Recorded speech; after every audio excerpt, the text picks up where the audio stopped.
I never knew a woman could be so beautiful. When I met her, I was completely subjugated by her beauty. Trust me, I've been working with beautiful women all my life, but her, well, she was beautiful in a way that no other woman had ever been. The moment I laid my eyes on her, I knew that she was the one. It's strange how attraction works. Sometimes you can look at someone and say they're pretty and mean it, but you still won't feel that gravitational pull that wants you to meet them. And then sometimes it hits you like a truck, and all you can do is let the impact change your life forever. And that's what happened with her. When I met her, I felt like the breath was knocked out of me. It felt like I'd been sleeping all my life, and suddenly, I was awake. Which is strange, considering that the first time I saw her, it was in my dreams. I just had a promotion at work. My little brother was getting married in a couple of weeks, and my parents were going to celebrate their 40th anniversary in the coming month. Love was in the air all around me. So when I went to bed after a fantastic day, I guess it was only natural that I thought about my own. I had been celibate for a while. More than 4 years since my last serious relationship, but I think I was finally ready to try again. I was getting somewhere with my job, and I was stable enough to consider building something with a lovely someone. And I guess that's why she appeared in my dreams. The first time I saw her, I only saw her back. I could see her long, dark tresses falling down the length of her back, reaching just above the hips. It looked soft like silk, and it was as shiny as the hair you see in shampoo commercials. I was already attracted, even though I didn't see her face for a few more dreams. I remember how she was sitting, her delicate black summer dress slightly moved by a breeze, one of the straps falling delicately on her arm, making me want to reach and replace it upon her shoulder. Her skin was pale and looked incredibly soft, kissable even. I remember staring at the point where shoulder meets neck more intently than I'd ever done any woman. For the next few days, that dream shook me. Even my coworkers could tell I had had an experience, and were already asking for a name. But I couldn't tell. And honestly, would you tell someone you dreamt about a woman, and that's why you're all giddy? I mean, I'm 35 years old. I don't want to sound like a precocious teen who'd seen his first titty in a dirty magazine. And yet, that's how she made me feel. Like I'd seen a woman for the first time. However unattainable she was. I kept dreaming of her and seeing more of her every night. And after the first week, I was even able to see her face. Her eyes remained closed for some reason, but her smile. God, her smile. There was something incredibly pulling about it. I just wanted to reach my fingers to her jaw and let my thumb caress her bottom lip. 10 days later, I met her. For real. In my apartment. I went to bed just like every night and slept. I missed her in my dreams, but somewhere in the middle of the night, I felt a cold hand against my cheek. When I woke up, she was there with me. In retrospect, I probably should have been scared, but the only emotion I felt was an incredible feeling of calmness. "Why aren't you scared of me?" she asked. I stared at her in a stupor, but also quiet admiration. Her eyes were still closed as I reached for her face and finally pressed my thumb to her bottom lip. My head moved left and right, letting her know that I was not afraid. Starting this day, I didn't need to go to sleep anymore to see her. She was there when I came back from work. Every night. I even asked for her name, but she said I wouldn't be able to pronounce it. I could call her Julia, though, if I wanted. I asked her if I could see her eyes, and she told me I would see them in due time, but for now, she preferred to keep them closed, to protect me. I didn't ask more questions. I knew something was off with her right from the get-go, but I didn't care. She was perfect in every way, and I wasn't going to let her go, even if I were to learn she's a demon straight from hell. Whenever I looked at her, I didn't feel threatened. I didn't feel like my life was hanging by a thread that she was the one controlling. I was very much in control of my life. But every passing day, I wanted to spend more and more time with her. I started getting late to work, quitting early. I came back home for lunch and went back late to work.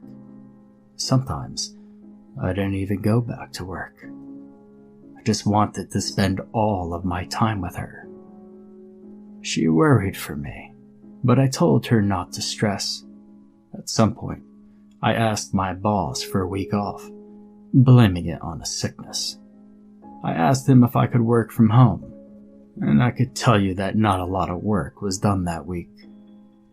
When I returned to work, people complimented me on my weight loss, saying I looked great. It's true that I might have lost a few pounds, but I guess that's what love was doing to me. I was in love. Trust me. Every fiber of my being was vibrating toward Julia, so much that I forgot to eat sometimes. I could spend hours just staring at her, being totally entranced by her whole being. And sometimes, she would even sing for me as I went to sleep. Not that I could sleep much anymore with her by my side, but I got enough sleep to go by. Plus, coffee helps. And then I received a call from my brother. He was furious. I'd missed the wedding and I hadn't even called to give an explanation. But honest to God, I had forgotten. I tried to tell him that I met someone and that I legitimately forgot. But he couldn't understand how someone could forget something as big as their brother's wedding. He hung up on me and Julia spent the entire evening comforting me about it. She told me not to worry, that family is strong and that my brother would eventually come to his senses and be glad for me too. She said that there would be plenty of occasions for us to make it up to each other. And I believed her. I stayed in her arms for a while and eventually fell asleep in them, completely emotionally drained from that talk with my brother. But everything was going to be fine. Julia was here. Everything was going to be fine. When I came back to work, I had a meeting with my boss. Apparently, during my week off, there was a lot of numbers they were waiting for that I hadn't provided. They asked me if I was fine, and told me I looked tired and sick, and that I should go back to the doctor. I have great bosses, so when the offer to take a few more days off came, I evidently took it. I didn't even make it to the doctor. I just pretended I was tired and needed to rest. That I should be back to work, in shape within the next week at best. One of my friends who worked with me at the time asked if I was fine and if I needed help with anything. I told him I was fine. Mentioned Julia and said that she was here to take care of me. His lips sealed in a thin line, but after a few seconds, he said he was happy for me. He still insisted that if I needed help, I could always ask him. He said he was worried about me, then went on about how much weight I had lost, how work seemed to be going wrong, and the story with my brother. And I got angry. How do you know about my brother's wedding? Are you spying on me? But he wasn't. John had been a part of my life for longer than work, so he knew about Pete's wedding. He told me that Pete had contacted him and asked him to keep an eye on me. The discussion stopped right there because I stormed out of the building. I mean, really, how dare he? It's none of his business. As soon as I was home, I called Pete and asked him what the hell was his problem, involving my friends and our situation. I told him I was sorry to have forgotten. What else did he want from me? Pete went on about how it was not like me to forget important things, but I was so furious that I just hung up on him. I know I might have said something terrible before that, but it was in anger, nothing else. And then I felt Julia's arms around me and my heart calmed down instantly. Her lips were fresh against my neck, and my pulse went down to a normal rhythm again. Being with her was just heaven. I couldn't stay angry when she held me like that. I started talking, telling her about Pete, about John, about work. She listened to me without a word and simply held me, her fingers tangling in my hair. I felt safe, even as she told me that I could find another job easily if I wasn't comfortable enough in this office. And now that I think about it, it was true. I wasn't comfortable anymore at the office. I could always go freelance like a lot of the younger generations are doing. I mean, how hard can that be? Plus, I could work from home, start my own business. She encouraged me as I started building my own website. It took me about a week to get it rolling because I was working from home for my other job, but once it was up, I was ready to find my first contracts. I contacted a few people and landed a job opportunity that I could do from home. And I quit that morning at my old job, told my boss that I didn't need them anymore, and that they could suck it.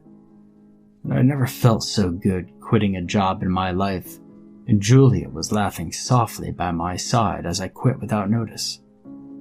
She said that she was proud of me, and that I was finally taking control of my life. And that's truly how I felt too. With Julia by my side, and my new side business at home, I was on my way to quite a fantastic life, and I was so ready for this. But what I wasn't ready for was John knocking on my door, demanding to talk to me. In my head, I'd already barred him. He was getting all up in my business, and I wanted him far away from me. I don't need any nosy friends in my life. When I opened the door, he forced himself in and brought his fingers to his nose. God, what the hell, Robert? He acted like my place smelled like a dump. How long since you showered or even cleaned this place? I couldn't remember, but that wasn't the point. The point was that he had forced himself in my home and was insulting me. What kind of friend does that? Well, let me tell you, not a good friend. My brows knitted together as I asked him to leave. My anger was palpable, and I swore that if he dare say anything insulting again, I was going to kick his ass out without a single shred of mercy. But instead of leaving, like I had politely asked him to do, he stared at me and looked terrified. No, not terrified. He looked at me like I was deserving of pity, which infuriated me even more because my life had never been so damn good before. Who cares about a promotion when you could be the boss of your own business? Who cares about friends when you finally have the love of your life? He just didn't understand. He didn't. I asked him to leave again, but he started talking about hair and weight loss, hygiene and mental health. So, not only was he questioning my choices, but he was also going to call me crazy now. I urged him to leave again until I felt Julia's hand on my shoulder. I placed my own on top of hers, and a soft smile curled my lips. I had everything I needed right here. And then I saw her open her eyes. Pitch black, with a shiny orange iris in the middle. John screamed and backed into the wall, calling my Julia a monster. My beautiful Julia. He kept screaming about what the hell is that thing, and I couldn't stand it anymore. I jumped on him and started beating him down so he would shut up. Just shut up. He didn't know a thing about love. How could he? His wife was a frigid person that only had sex to give him children, and that's why he kept having his eyes on the boss's secretary's cleavage. He was a pathetic man. He was nosy, and he should have listened when I told him to leave. I only stopped when Julia's hands once more touched my shoulder, telling me it was enough. John wasn't recognizable anymore, and he definitely wasn't moving. At this moment, I had a moment of realization. I realized that I was willing to do everything in my power to stay with Julia. There would be nothing that would ever get in the way of my love for her. We were made to be together, and no one, I repeat, no one is ever going to be allowed to call her a monster. She's not. She's everything to me. She's my whole world, my universe, and I'll sign my soul over to her without a single shred of doubt or worry. If she asked me to take over the world, I would. I would do anything for her. I would even bury a friend.